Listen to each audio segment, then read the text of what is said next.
أهلا وسهلا فيكم يا أصدقاء في قناة برامي. اليوم بدنا نعمل دجاجة محشية بالرز على طريقة السوفيد. بدون ما نطول كتير يلا نشوف الفيديو سوا.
احنا طبعا متعودين انه نحمر الدجاج دايما بالفرن، بس اليوم بدنا نعمل طريقة مختلفة شوي وبدنا نحمره على فرد النار.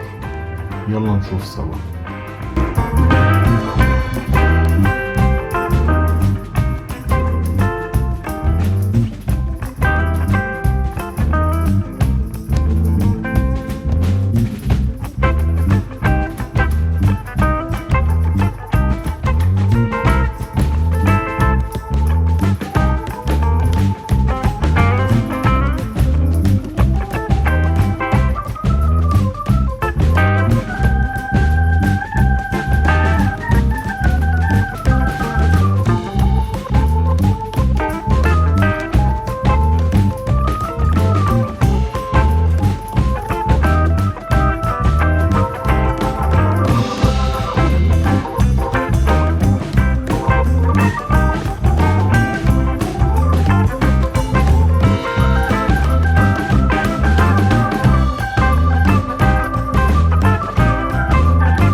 هيك يا أصدقاء بنكون وصلنا لنهاية الفيديو تبع اليوم.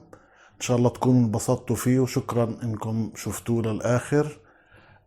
إذا عجبتكم الطريقة كتبوا لنا في التعليقات شو رأيكم، وتنسوناش باللايك والشير، وتنسوش تعملوا سبسكرايب للقناة وتفعلوا زر الجرس. سلام.